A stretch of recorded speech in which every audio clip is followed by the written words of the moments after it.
Now, let us have another example.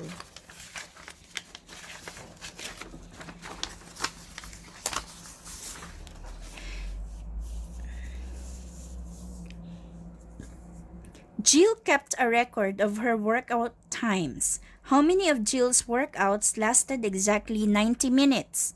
So, this is the data given. Then we are going to write the frequency for each number of minutes. So again, frequency is the number of times a data value occurs. So you are just going to count how many times that value occurs.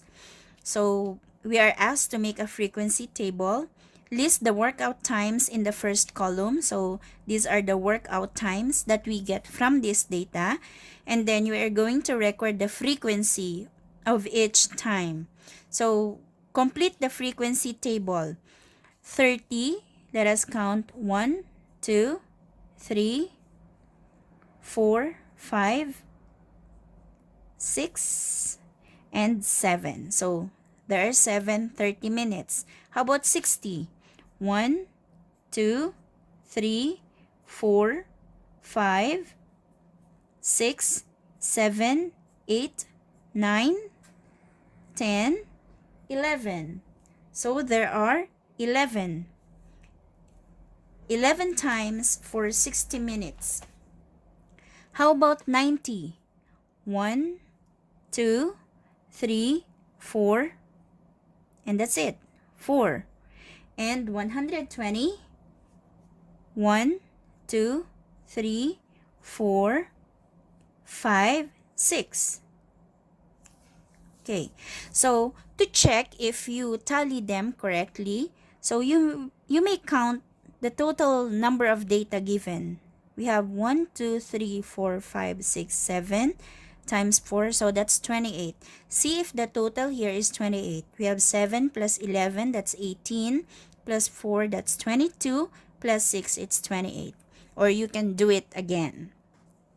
So, after we complete the frequency table, we are going to answer the question now. How many of Jill's workouts lasted exactly 90 minutes? And this is 90 minutes. So, there are 4 of Jill's workouts lasted exactly 90 minutes. Let us have another example. The table shows the number of laps Ricardo swam each day.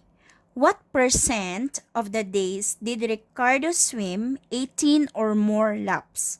So again, we have the data here and we are going to write it in the table.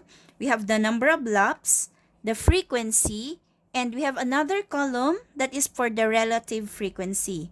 Now, to find the relative frequency, you are going to divide the frequency for that data by the total number of data. So, here for 3 to 7 laps, we have 3 to 7. So, all the numbers from number 3 until number 7. So, we have 5, that's 1, 2, 3, 4. So, we have 4. 8 to 12, we have 1, 2, 3, 4, 5, 6. We have 6. And then 13 to 17, we have 1, 2, 3, 4, 5, 6, and 7. So we have 7. 18 to 22, we have 1, 2, and 3. So we have 3. So we are already given here the relative frequency for laps 3 to 7. So we have 4 divided by the total. That's what I told you, right? So the total data here is 20. We have 1, 2, 3, 4, 5. 1, 2, 3, 4. So 5 times 4, that's 20. So you will divide 4 by 20, and that is equal to 20%. And then, since the frequency here is 6, you're going to divide it by 20. So it's 6 divided by 20, and that is 0.3 or 30%. Please recall our lesson about changing fractions to percent or decimals to percent. And then we have here 7. So to get this one, we will divide 7 by 20. And if you divide 7 by 20, that will give you 0.35. And that is 35%. So the relative frequency is 35%. And for the last group, we have 3. So that will be 3 divided by 20. And 3 divided by 20 is 0.15 or 15%. So the relative frequency for that group is 15%. So we did that in step 2. We count the number of data values and that is equal to 20. And the total is 20 and we count each frequency. And then divide each frequency. That's how we find the relative frequency. Again, each frequency divided by the total number of data values. So, Ricardo swam 18 or more laps. So, 18 or more, we will start from here. 18 or more is here, 18 to 22 laps. And what is the relative frequency? That is 15%. So that is about the relative frequency. So all these 3 examples are about the first lesson, that is dot plots and frequency tables. Now let us proceed to the second and last lesson for this week. The second lesson that we have is about histograms. So, what is a histogram? A histogram is a bar graph that shows the frequency of data in intervals. So, unlike a bar graph, there are no gaps between the bars in a histogram. So, I have here the example. You may open your book or you may refer to your module. The histogram shows the ages of winners of the Academy Award for Best Actor from 1990 to 2009.